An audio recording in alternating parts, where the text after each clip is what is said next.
엠마, 곧 따뜻해질 거야. 아직 멀었나요? 더 이상 고칠 수는 없어요. 아예 전부 교체를 하셔야 할 것 같습니다. 방법이 없습니다.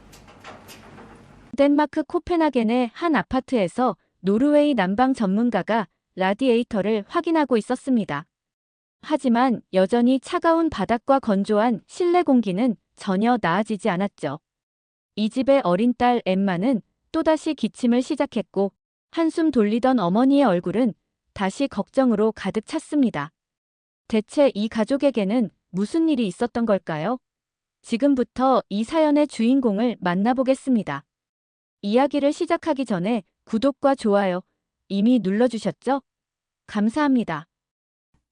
그럼 이야기를 시작합니다. 코펜하겐의 겨울은 생각보다 더 혹독했습니다. 높은 위도에 위치한 이곳은 11월부터 이듬해 3월까지 길고 어두운 겨울이 이어졌습니다. 특히 북해에서 불어오는 차가운 바람은 영하의 기온을 더욱 매섭게 만들었죠. 저희 가족이 살고 있는 1920년대 지어진 전통 덴마크식 아파트는 3.5m가 넘는 높은 천장과 큰 창문들이 특징이었습니다. 처음 이사 왔을 때는 이 고풍스러운 건물의 매력에 반해 계약을 서두를 정도였습니다. 하지만 그것은 겨울이 오기 전까지였죠. 높은 천장 때문에 따뜻한 공기는 모두 위로 올라가고 바닥은 항상 차가웠습니다. 창가에 설치된 라디에이터는 밖에서 스며드는 찬 공기를 덮이느라 바빴고 실내 공기는 점점 더 건조해져만 갔습니다. 엠마가 천식 증상을 보이기 시작한 것은 3살 때였습니다. 처음에는 감기로 인한 가벼운 기침이라 생각했습니다. 하지만 시간이 지날수록 증상은 점점 악화되었고 특히 겨울철이 되면 상황은 더욱 심각해졌습니다. 밤마다 들리는 쌕쌕거리는 숨소리에 잠을 이루지 못하는 날이 늘어났습니다. 엄마, 숨쉬기가 너무 힘들어요. 엠마의 힘없는 목소리를 들을 때마다 가슴이 미어졌습니다. 천식 증상이 심해질 때면 응급실을 찾아야 했고 매번 입원할 때마다 아이의 작은 팔에 꽂히는 주사 바늘을 보며 눈물을 삼켰습니다. 더욱 큰 문제는 난방비였습니다. 덴마크는 세계에서 가장 높은 전기요금을 자랑하는 나라 중 하나입니다. 겨울철 난방비는 한 달에 무려 1,000유로를 넘기곤 했습니다. 남편의 건축사무소가 어려워지면서 이 큰 지출은 우리 가정 경제에 큰 부담이 되었습니다. 여러 가지 대안을 찾아보았습니다. 전기 바닥 난방도 알아보았지만 이미 감당하기 힘든 전기요금을 더 올리는 것은 현실적으로 불가능했습니다. 친환경을 표방하는 온수 파이프 난방도 검토했지만 효율이 떨어지고 설치 비용도 만만치 않았습니다. 매일 아침 엠마를 깨우는 일은 가장 큰 시련이었습니다. 차가운 바닥에 발을 내딛는 순간부터 시작되는 기침, 건조한 공기 때문에 붉어진 눈, 그리고 점점 희미해져가는 웃음소리까지. 한때 활기차고 밝았던 우리 아이의 모습은 찾아보기 힘들어졌습니다. 학교에서도 상황은 마찬가지였습니다. 체육 시간만 되면 숨이 차서 쉬어야 했고 친구들과 뛰어놀지도 못했습니다. 선생님께서는 매일같이 엠마의 상태를 체크하셨고 이는 곧 제 휴대폰의 부재중 전화로 이어졌습니다. 결국 저는 일을 그만둘 수밖에 없었습니다. 건축가로서의 경력도 중요했지만 엠마의 건강이 더욱 중요했기 때문입니다. 하지만 수입이 줄어든 만큼 난방비 부담은 더욱 커졌고 이는 악순환으로 이어졌습니다. 매일 밤 창문을 통해 보이는 코펜하겐의 불빛들을 바라보며 생각했습니다. 이렇게 발전된 나라에서, 이렇게 현대화된 도시에서 왜 우리는 이토록 기본적인 문제로 고통받아야 하는 걸까요? 분명 어딘가에는 해답이 있을 텐데 그것을 찾지 못하는 저의 무능함이 원망스러웠습니다. 그렇게 절망적인 시간을 보내던 어느 날 예상치 못한 기회가 찾아왔습니다. 남편의 건축사무소에서 새로운 프로젝트를 수주한 것입니다. 바로 코펜하겐에 들어설 아시아문화센터 설계 프로젝트였죠. 그리고 그 프로젝트는 우리 가족의 인생을 완전히 바꿔놓게 됩니다. 아시아문화센터 프로젝트는 남편의 건축사무소에게 기회이자 도전이었습니다. 아시아의 전통 건축 양식을 현대적으로 재해석하는 것이 핵심 과제였고, 이를 위해 한국, 중국, 일본을 방문해야 했습니다. 남편은 저에게 한국 담당을 제안했습니다. 오랫동안 일을 쉬고 있던 저에게는 부담스러운 제안이었지만 엠마의 치료비를 생각하면 거절할 수 없는 기회이기도 했습니다. 2월의 끝자락, 서울행 비행기에 올랐습니다. 11시간의 긴 비행 동안 내내 엠마를 걱정했습니다. 남편과 시어머니께서 잘 돌봐주시겠지만 혹시나 천식 발작이 일어나지는 않을까 하는 걱정을 떨칠 수 없었습니다. 인천공항에 도착했을 때는 이미 늦은 밤이었습니다. 한국의 2월도 꽤나 추웠지만 코펜하겐과는 다른 느낌이었습니다. 습하지 않은 건조한 추위였죠. 공항에서 서울 시내 호텔까지 가는 동안 창밖으로 보이는 화려한 도시의 불빛들이 인상적이었습니다. 그리고 그날 밤, 제 인생을 바꾸어 놓을 첫 만남이 있었습니다. 바로 한국의 전통 온돌과의 만남이었죠. 호텔 문을 열고 들어서는 순간, 특별한 따뜻함이 발바닥을 통해 전해져 왔습니다. 차가운 발바닥 아래로 전해지는 포근한 온기는 제가 지금까지 경험했던 어떤 난방과도 달랐습니다. 더욱 놀라웠던 것은 실내 공기였습니다. 라디에이터나 전기 난방에서 느껴지는 건조함이 전혀 없었고 자연스러운 습도가 유지되고 있었습니다. 마치 봄날 햇살을 받는 것처럼 편안하고 자연스러운 온기였습니다. 호기심에 이끌려 프런트에 문의해 보니 이것이 온돌이라는 한국의 전통 난방 방식이라고 했습니다. 수천 년의 역사를 가진 이 난방 시스템은 바닥 전체를 고르게 데워 실내를 따뜻하게 만든다고 합니다. 다음 날부터 시작된 건축 투어는 제게 더 큰 깨달음을 주었습니다. 한국의 전통 가옥인 한옥을 방문했을 때 현지 건축가는 온돌의 과학적 원리를 자세히 설명해 주었습니다. 열이 바닥을 통해 전달되는 방식이 인체의 생리학적 특성과 가장 잘 맞는다는 설명에 큰 감명을 받았습니다. 특히 인상 깊었던 것은 전통 한옥의 구들장이었습니다. 돌을 깔고 그 사이로 연기와 열기가 지나가게 만든 선조들의 지혜는 경이로웠습니다. 더욱 놀라웠던 것은 이 시스템이 현대적으로 재해석되어 첨단 기술과 결합했다는 점이었습니다. 저녁이면 호텔로 돌아와 바닥에 누워 천장을 바라보곤 했습니다. 문득 엠마가 떠올랐습니다. 우리 아이도 이런 따뜻함을 느낄 수 있다면 얼마나 좋을까? 매일 밤 기침으로 고통받는 엠마에게 이런 편안한 온기를 선물할 수 있다면 일주일간의 한국 체류 기간 동안 저는 온돌에 대해 더 깊이 알아보기 시작했습니다. 현대식 온돌 시스템을 개발하는 기업들을 방문했고 실제로 이 시스템을 외국에 수출하고 있다는 사실도 알게 되었습니다.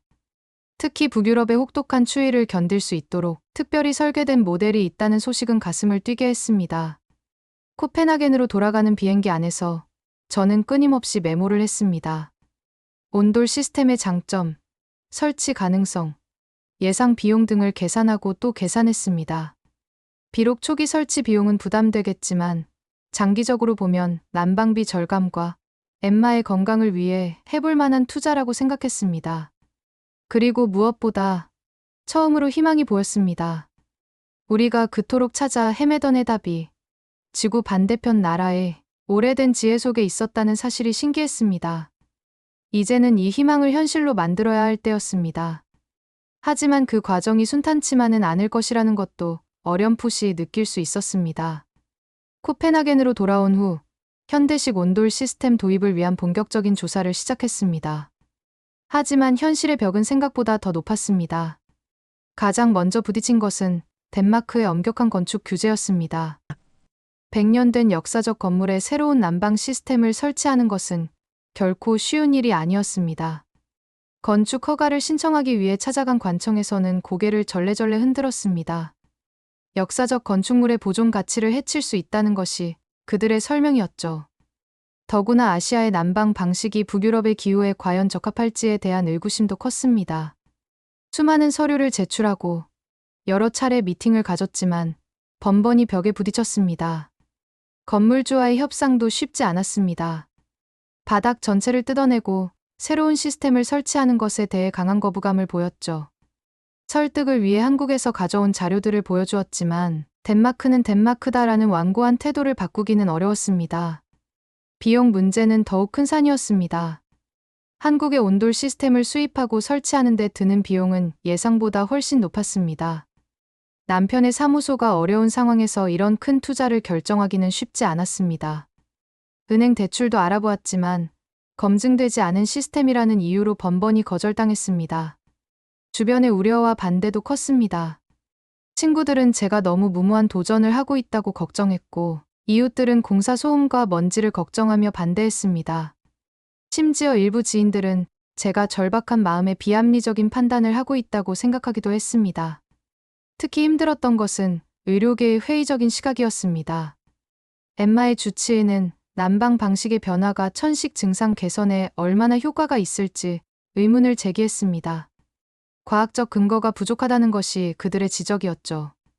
그 무렵 엠마의 상태는 더욱 나빠지고 있었습니다. 겨울이 깊어질수록 발작의 빈도가 잦아졌고 학교를 결석하는 날도 늘어났습니다. 밤마다 들리는 기침 소리에 잠을 이루지 못하는 날이 계속되었고 약물 사용량도 점점 늘어만 갔습니다. 매일 밤 고민했습니다. 정말 이것이 옳은 선택일까? 너무 무모한 도전은 아닐까? 하지만 한국에서 경험했던 그 자연스러운 온기를 떠올릴 때마다 이것이 우리 가족에게 마지막 희망일지도 모른다는 생각이 들었습니다. 더구나 난방비 문제는 점점 더 심각해지고 있었습니다. 추운 겨울이 계속되면서 매달 청구되는 고지서 금액은 천정부지로 치솟았고, 이는 우리 가정 경제에 큰 부담이 되었습니다. 이대로는 안 된다는 절박한 심정이 들었습니다. 그러던 어느 날, 엠마가 학교에서 쓰러졌다는 연락을 받았습니다. 평소보다 심한 천식 발작으로 응급실에 실려간 것입니다. 창백한 얼굴로 누워있는 엠마를 바라보며 저는 마음을 다잡았습니다. 더 이상 망설일 시간이 없었습니다. 어떤 어려움이 있더라도 이 시도만큼은 해봐야 했습니다. 그날 밤 남편과 긴 대화를 나누었습니다. 모든 어려움과 위험성을 함께 검토했고 마침내 결단을 내렸습니다. 집을 담보로 대출을 받아서라도 온돌 시스템을 설치하기로 한 것입니다. 위험한 결정일 수도 있었지만 그것이 우리 가족에게는 유일한 희망이었습니다. 이제 다음 단계로 나아가야 할 때였습니다. 한국의 전문가들과 접촉을 시작했고 덴마크의 현지 기술자들도 찾아보기 시작했습니다. 비록 앞으로의 길이 험난할 것임을 알았지만 적어도 이제는 명확한 목표가 생겼고 우리 가족의 삶을 바꾸기 위한 첫걸음을 내딛는 전환점이 드디어 찾아왔습니다. 아시아문화센터 프로젝트를 위해 한국에서 온 건축가 김민수 씨와의 만남이었습니다. 그는 제가 겪고 있는 고민을 듣고는 흔쾌히 도움을 자청했습니다. 현대식 온돌 시스템의 과학적 원리와 효율성에 대해 상세히 설명해 주었고 한국의 전문가들과 연결해 주겠다고 약속했습니다. 김 건축가를 통해 알게 된 사실들은 놀라웠습니다. 한국의 온돌은 단순한 전통 난방 방식이 아닌 현대과학으로 재해석된 첨단 시스템이었습니다. 서울대학교 연구팀의 논문에 따르면 온돌 난방은 일반 난방 시스템에 비해 에너지 효율이 30% 이상 높았고 실내 공기질 개선에도 탁월한 효과가 있었습니다. 특히 주목할 만한 것은 복사열을 이용한 온돌의 원리였습니다. 바닥에서 올라오는 자연스러운 온기는 공기를 건조시키지 않으면서도 효과적으로 실내 온도를 유지할 수 있었습니다. 이는 천식 환자들에게 매우 중요한 요소였죠. 실제로 한국의 여러 병원에서는 호흡기 질환자들을 위한 병실에 온돌 시스템을 도입하고 있다는 사실도 알게 되었습니다. 더욱 고무적인 것은 스웨덴의 한 연구소에서 발표한 보고서였습니다. 북유럽의 기후 조건에서 온돌 난방의 효율성을 연구한 결과 전통적인 라디에이터 난방보다 에너지 소비가 현저히 낮으면서도 쾌적도는 더 높은 것으로 나타났습니다. 이 연구 결과는 덴마크 건축 당국을 설득하는 데 큰 도움이 되었습니다. 김 건축가의 소개로 한국의 온돌 시스템 전문 기업과 연락이 닿았습니다. 그들은 이미 러시아와 캐나다 등 추운 지역에 성공적으로 시스템을 수출한 경험이 있었고 덴마크의 기후 조건에 맞는 맞춤형 솔루션을 제안해 주었습니다. 특히 인상적이었던 것은 그들의 접근 방식이었습니다. 단순히 제품을 판매하는 것이 아니라 우리 집의 구조와 엠마의 건강 상태를 꼼꼼히 파악한 후 최적의 시스템을 설계해 주었습니다. 100년 된 건물의 구조를 해치지 않으면서도 효율적인 난방이 가능한 방안을 제시했죠. 건축 규제 문제도 해결의 실마리를 찾았습니다.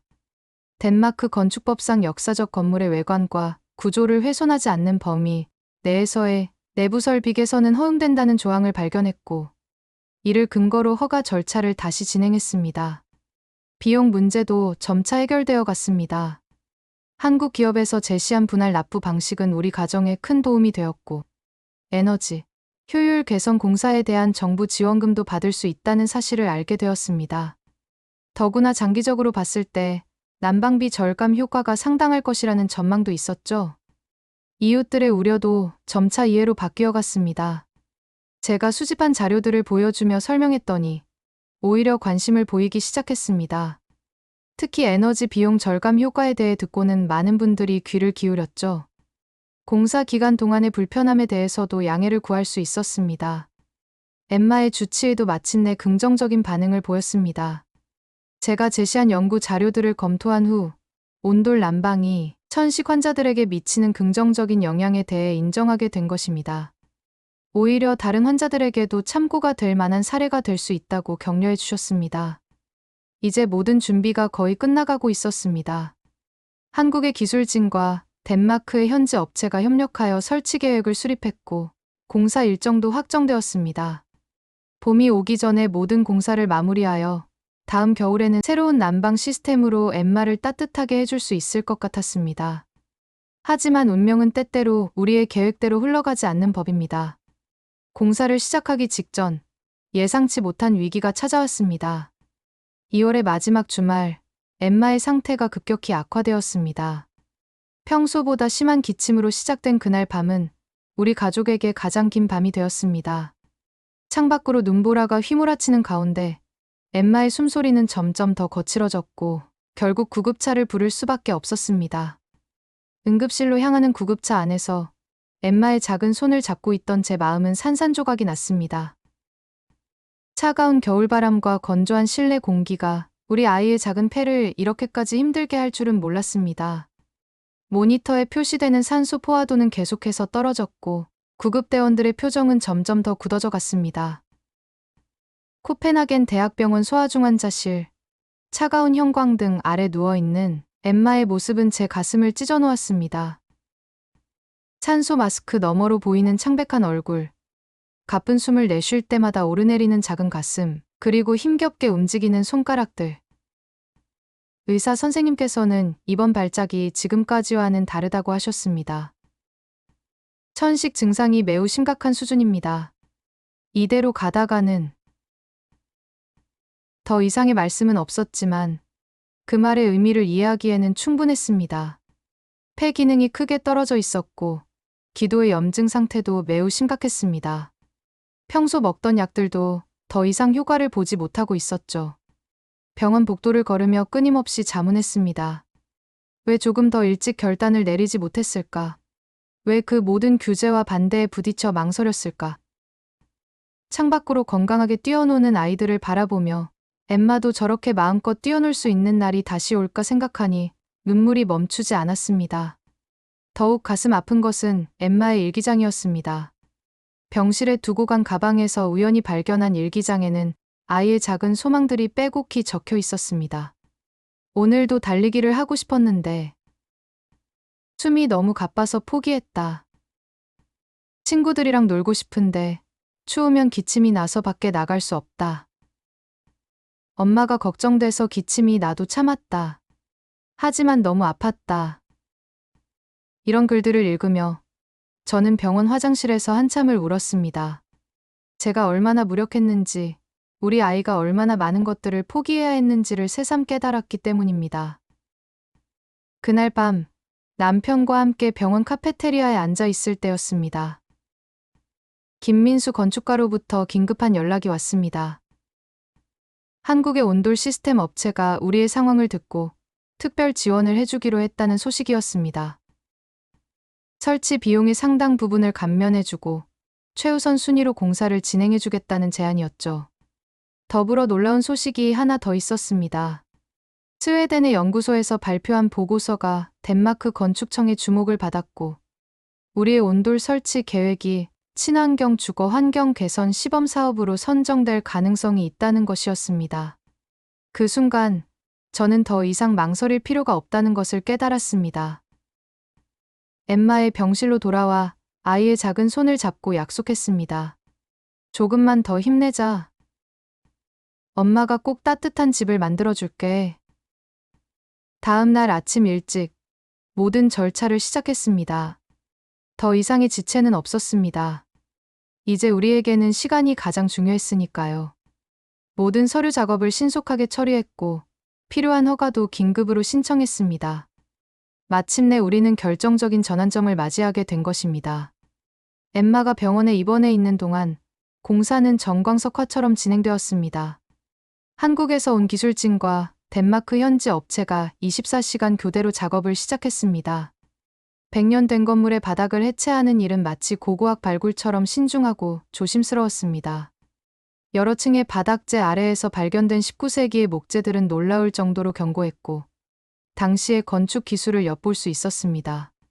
하지만 예상치 못한 문제들이 계속해서 발생했습니다.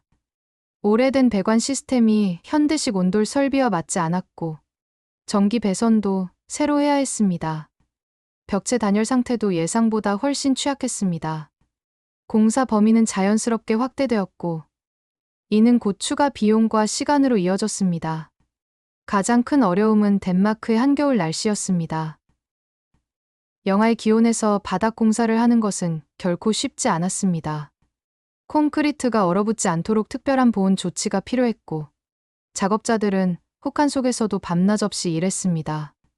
한국의 기술자들은 이런 극한의 추위는 처음이라며 손사래를 쳤지만 그들의 헌신적인 모습에 깊은 감동을 받았습니다. 공사 과정에서 흥미로운 발견도 있었습니다. 한국의 온돌 기술자들은 덴마크 전통 가옥의 구조를 보고 놀라워했습니다. 높은 천장과 두꺼운 벽체는 오히려 온돌 난방의 효율을 높일 수 있는 좋은 조건이었다고 합니다. 자연 환기가 잘 되는 구조는 실내 공기질 관리에도 유리했죠. 한국과 덴마크의 기술자들은 서로의 장점을 배우며 협력했습니다. 덴마크 기술자들의 꼼꼼한 시공 방식과 한국 기술자들의 효율적인 작업 방식이 조화를 이루었습니다. 언어는 통하지 않았지만 서로를 이해하고 존중하는 모습이 인상적이었습니다. 공사 현장은 점차 지역의 명소가 되어갔습니다. 이웃들이 하나둘 찾아와 공사 과정을 구경했고 한국의 온돌 시스템에 대해 질문했습니다. 특히 건축학도들은 이 프로젝트를 전통과 현대의 만남, 동양과 서양의 융합이라며 큰 관심을 보였습니다. 지역 언론에서도 관심을 보였습니다. 100년 된 덴마크 가옥에 천년의 지혜를 불어넣다라는 제목의 기사가 실렸고 이는 곧 전국적인 화제가 되었습니다. 환경단체들도 이 프로젝트를 지속 가능한 주거 환경의 새로운 모델로 주목했습니다. 공사가 절반쯤 진행되었을 때 뜻밖의 손님들이 찾아왔습니다. 스웨덴과 노르웨이의 건축가들이었습니다. 그들은 북유럽의 혹독한 추위를 이겨낼 새로운 난방 시스템에 큰 관심을 보였고 이 프로젝트를 자세히 연구하고 싶다고 했습니다. 마침내 3주간의 강행군 끝에 공사가 마무리되어 갔습니다. 바닥 전체에 온돌 패널이 설치되었고 최첨단 제어 시스템도 완비되었습니다. 한국에서 가져온 특수 코팅 마감재는 열 효율을 극대화하면서도 덴마크 가옥의 클래식한 분위기와 자연스럽게 어우러졌습니다. 시운 전날 처음으로 따뜻한 기운이 바닥에서 올라오기 시작했습니다. 그 순간의 감동은 말로 표현할 수 없었습니다. 마치 봄날의 햇살이 실내에 가득 퍼지는 것 같았습니다. 측정 결과 실내 온도는 20도를 유지하면서도 습도는 적정 수준을 유지했고 에너지 소비량은 기존 대비 40% 이상 감소했습니다. 이제 마지막 단계만 남았습니다. 바로 엠마를 맞이할 준비였습니다. 새로운 온돌 시스템이 우리 아이에게 어떤 변화를 가져다 줄지 기대와 설렘으로 가득 찬 마음으로 병원으로 향했습니다. 드디어 우리 가족의 새로운 시작이 눈앞에 다가온 것입니다. 3월의 첫날, 엠마가 드디어 퇴원했습니다.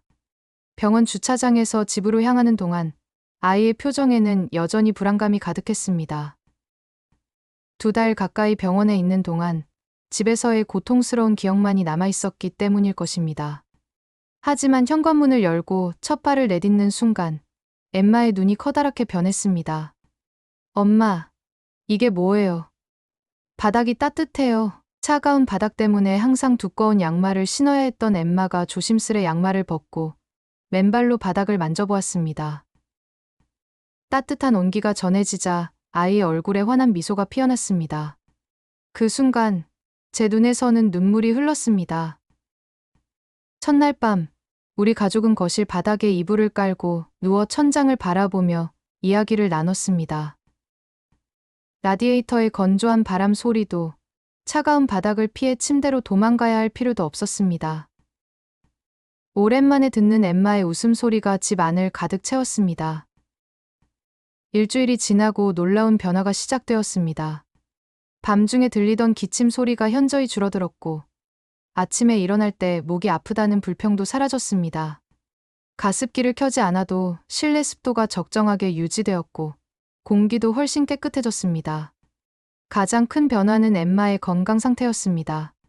정기 검진에서 폐 기능이 크게 개선되었다는 결과가 나왔고, 천식 약물 사용량도 절반 이상 줄일 수 있었습니다. 주치의는 실내 환경의 변화가 이렇게까지 극적인 효과를 가져올 수 있다는 사실에 놀라워했습니다. 난방비 고지서를 받았을 때는 믿을 수 없었습니다. 이전에 비해 60% 가까이 감소한 금액이었습니다. 높은 천장 때문에 걱정했던 열 손실도 거의 없었고, 자동 조절 시스템 덕분에 불필요한 에너지 낭비를 막을 수 있었습니다. 엠마는 이제 친구들을 집으로 초대하는 것을 즐깁니다.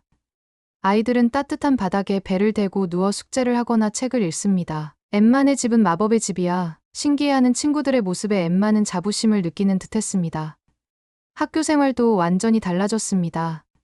체육 시간에도 적극적으로 참여할 수 있게 되었고, 쉬는 시간에는 친구들과 함께 뛰어놉니다. 더 이상 보건실을 찾는 일도 없어졌고, 결석도 하지 않게 되었습니다. 우리 가족의 생활 패턴도 변화했습니다. 이전에는 각자의 방에서 시간을 보내다가 식사 시간에만 잠깐 모였지만, 이제는 자연스럽게 거실에 모여 이야기를 나눕니다. 주말이면 온 가족이 바닥에 누워 영화를 보거나 보드게임을 하며 시간을 보냅니다. 봄이 되어 창문을 열어도 실내 온도는 크게 변하지 않았습니다. 바닥에서 올라오는 자연스러운 온기가 공기 순환을 도와주어 환기를 해도 실내가 쾌적하게 유지되었습니다. 이제는 창문을 자주 열 수 있게 되어 실내 공기도 더욱 깨끗해졌습니다. 무엇보다 감동적인 것은 엠마의 일기장이었습니다. 새로 시작한 일기장에는 이전과는 전혀 다른 내용들이 채워져 있었습니다. 오늘은 체육 시간에 달리기를 했어. 숨이 가쁘지 않아서 정말 기뻤어. 친구들이랑 놀다가 집에 와도 기침이 나지 않아. 정말 신기해. 우리 집이 따뜻해서 너무 행복해. 엄마가 해준 마법 같아. 한국의 온돌은 단순한 난방 시스템이 아니었습니다. 그것은 우리 가족에게 새로운 삶을 선물해준 기적이었습니다. 차가운 바닥과 건조한 공기로 고통받던 우리 집은 이제 따뜻함과 건강이 가득한 공간이 되었습니다. 한국의 오랜 지혜가 우리 가족에게 가져다 준 이 놀라운 변화는 앞으로도 계속될 것입니다.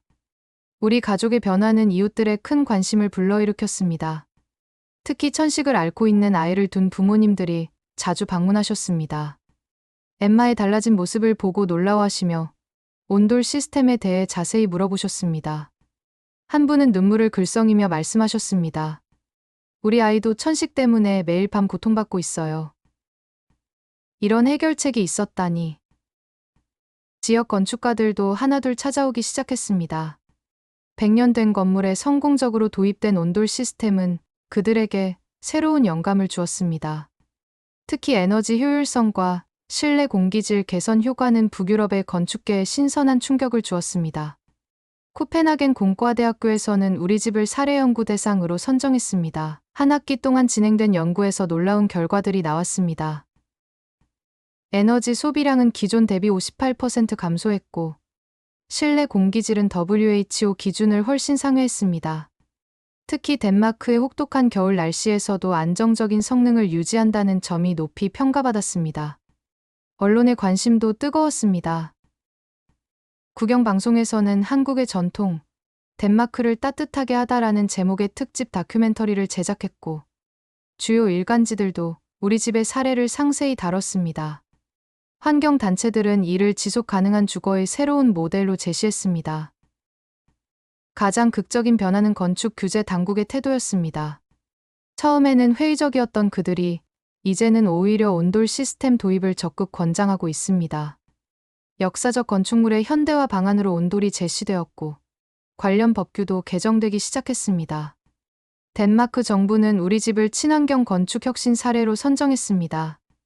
이를 계기로 한국의 온돌 기술을 도입하는 시범 사업이 시작되었고 여러 공공건물의 리모델링 프로젝트에 온돌 시스템이 채택되었습니다. 학교에서는 엠마가 작은 발표회를 가졌습니다.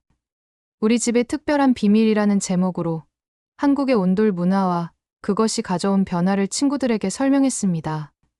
선생님들은 이것을 문화 교류의 좋은 사례로 평가했고 다른 학교에서도 비슷한 발표 요청이 이어졌습니다. 우리 동네는 이제 작은 한국이라고 불립니다. 세 가구가 추가로 온돌을 설치했고 5가구가 설치를 준비하고 있습니다. 주말이면 이웃들이 모여 따뜻한 바닥에서 차를 마시며 이야기를 나눕니다. 한국의 문화가 자연스럽게 우리의 일상에 스며든 것입니다. 건축가로서 제가 진행하는 프로젝트들도 변화했습니다. 이제는 모든 설계에 온돌의 원리를 적용하려 노력합니다. 현대적 감각과 전통의 지혜를 조화롭게 융합하는 것이 제 새로운 설계 철학이 되었습니다. 특히 기쁜 소식은 스웨덴, 노르웨이, 핀란드의 건축가들이 온돌 시스템에 큰 관심을 보이고 있다는 것입니다. 북유럽 전역으로 이 따뜻한 변화의 물결이 퍼져나가고 있는 것입니다. 최근에는 한국의 건축 전문지에서 취재를 왔습니다. 덴마크에서 시작된 온돌의 부활을 다루는 특집 기사를 준비한다고 했습니다. 취재진은 우리 집에서 하룻밤을 보내고 싶다고 했고 바닥의 온기를 직접 경험한 후에는 감동의 눈물을 흘렸습니다. 이제 우리 가족의 이야기는 작은 희망이 되어 퍼져나가고 있습니다. 차가운 겨울, 아픈 아이들, 높은 난방비로 고민하는 수많은 가정들에게 새로운 가능성을 보여주고 있는 것입니다. 한국의 오랜 지혜가 북유럽의 새로운 미래를 열어가고 있습니다. 지난 주말 코펜하겐 건축센터에서 특별한 세미나가 열렸습니다. 북유럽의 미래를 바꾸는 한국의 전통 지혜라는 주제로 진행된 이 세미나에는 덴마크뿐만 아니라 스웨덴, 노르웨이, 핀란드의 건축가들과 환경 전문가들이 대거 참석했습니다. 제가 첫 번째 발표자로 나서서 우리 가족의 이야기를 들려주었을 때 청중들의 반응은 뜨거웠습니다. 특히 감동적이었던 것은 각국의 참가자들이 들려준 이야기들이었습니다. 스웨덴의 한 건축가는 노인복지시설에 온돌 시스템을 도입한 후 노인들의 관절 통증이 크게 감소했다고 했고 노르웨이의 환경 전문가는 온돌 난방이 탄소 배출량 감소에 큰 효과가 있다는 연구 결과를 발표했습니다. 북유럽 전역에서 온돌에 대한 관심이 폭발적으로 늘어나고 있습니다. 핀란드에서는 새로 짓는 공공주택 단지에 온돌 시스템을 전면 도입하기로 결정했고 아이슬란드에서는 지열과 온도를 결합한 새로운 난방 시스템을 개발 중입니다. 이런 변화의 중심에는 환경 문제가 있습니다. 지구온난화로 인해 북유럽의 기후는 점점 더 극단적으로 변화하고 있습니다. 겨울은 더욱 혹독해지고 에너지 비용은 계속 상승하고 있습니다. 이런 상황에서 온돌은 가장 효율적인 대안으로 떠오르고 있습니다. 코펜하겐시는 2030 탄소 중립 도시 프로젝트의 일환으로 온돌 시스템 도입을 적극 추진하고 있습니다. 첫 시범 사업으로 구도심의 오래된 아파트 단지 100가구에 온돌을 설치하기로 했습니다. 이는 역사적 건축물의 보존과 현대적 기술의 조화를 보여주는 좋은 사례가 될 것입니다. 교육계의 변화도 눈에 띕니다. 코펜하겐 공과대학교는 지속가능한 주거환경 과정에 한국의 전통 건축을 정규 커리큘럼으로 포함시켰습니다. 학생들은 온돌의 원리를 배우고 이를 현대 건축에 적용하는 방법을 연구하고 있습니다. 문화적 교류도 활발해지고 있습니다. 덴마크인들은 온돌을 통해 한국 문화에 대해 더 깊은 관심을 갖게 되었습니다. 한국의 전통 가구, 좌식 문화, 심지어 한식까지 온돌을 중심으로 한국 문화 전반에 대한 이해가 넓어지고 있습니다. 최근에는 세계보건기구 WHO에서도 우리 사례에 주목했습니다. 실내 공기질 개선과 호흡기 질환 예방에 효과적인 온돌 시스템을 건강한 주거 환경의 모범 사례로 선정한 것입니다. 이는 전통 지혜의 현대적 가치를 국제적으로 인정받은 의미 있는 사건이었습니다. 유럽연합에서는 그린 뉴딜 정책의 일환으로 온돌 시스템 연구 개발에 대규모 투자를 결정했습니다. 한국의 기술력과 유럽의 첨단 기술이 만나 더 발전된 형태의 난방 시스템이 탄생할 것으로 기대됩니다.